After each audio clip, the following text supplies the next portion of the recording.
പൂക്കൾ തയ്ച്ചിരിക്കുന്നത് lazy Daisy stitch use ചെയ്തിട്ടാണ്. ഇതെങ്ങനെയാണ് ചെയ്യേണ്ടതെന്ന് നമുക്ക് നോക്കാം. അതിനായിട്ട് എവിടെയാണോ പൂക്കൾ തയ്ക്കേണ്ടത് അവിടെ നമ്മൾ സൂചി താഴത്തു നിന്ന് മുകളിലോട്ട് വലിച്ചെടുക്കുക. അതിനുശേഷം ആ പോയിന്റിൽ തന്നെ സൂചി താഴോട്ട് താഴ്ത്തി ഏതെങ്കിലും എത്ര നീളം വേണോ അത് കഴിഞ്ഞ് സൂചി മുകളിലോട്ട് പൊക്കുക. എന്നിട്ട് നൂല് ഈ സൂചിയുടെ താഴേക്കൂടെ എടുത്ത് വലിച്ചെടുക്കുക സൂചി. അപ്പോൾ നമുക്കൊരു ലൂപ്പ് കിട്ടി. ഇനി ഈ ലൂപ്പിൻ്റെ അപ്പുറത്തായിട്ട് തൊട്ടടുത്ത് തന്നെ സൂചി താഴത്തോട്ട് എടുക്കുക. അപ്പം നമ്മുടെ ഫസ്റ്റ് എതളായിട്ടുണ്ട്. ഇതുപോലെ തന്നെ നമുക്ക് രണ്ടാമത്തെ എതളും ചെയ്യാം. സൂചി മുകളിലോട്ട് വലിച്ചെടുത്ത് ആ പോയിന്റിൽ തന്നെ കുത്തി ഇപ്പം തുന്നിയ എതളിൻ്റെ സെയിം ലെങ്ത്തിൽ സൂചി മുകളിലോട്ട് എടുത്തു. ഈ നൂല് സൂചിയുടെ താഴേക്കൂടെ എടുത്ത് വലിച്ചെടുക്കുക സൂചി.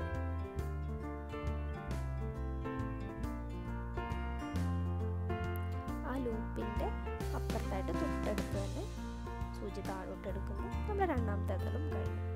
ഇതുപോലെ നമുക്കിനി ബാക്കിയുള്ള എതളുകളും ചെയ്തെടുക്കാം.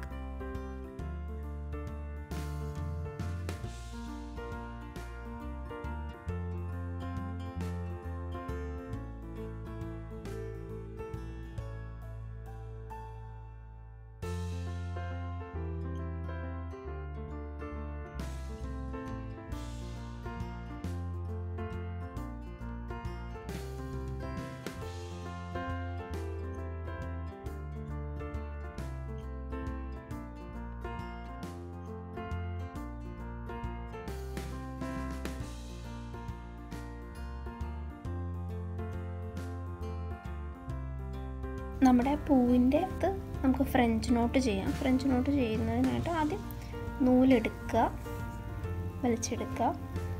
അതിനുശേഷം ലെഫ്റ്റ് ഹാൻഡ് കൊണ്ട് നൂല് പിടിച്ച് റൈറ്റ് ഹാൻഡിൽ സൂചി ഞാൻ ഇവിടെ 3 എണ്ണം ചുറ്റിക്കുകയാണ് ഇങ്ങനെ.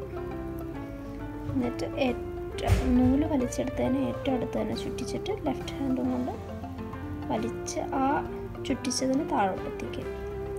സൂചി താഴോട്ടെടുക്കുക.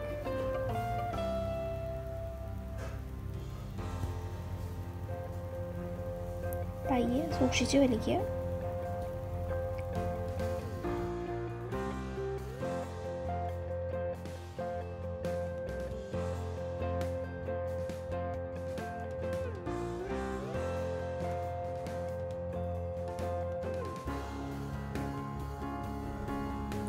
അതുപോലെ തന്നെ നമുക്ക് പൂക്കളുടെ ഇടയിലും ഫ്രഞ്ച് നോട്ടുകൾ ചെയ്യാം. ഈ ഒരു വർക്ക് നമുക്ക് ചുരിദാറിൻ്റെ യോക്ക് ഭാഗത്തും സാരി ബ്ലൗസിൻ്റെ കൈയുടെ ഭാഗത്തൊക്കെ ചെയ്താൽ നല്ല ഭംഗിയുണ്ടാവും. നിങ്ങൾ ട്രൈ ചെയ്ത് നോക്കണേ. Thanks for watching.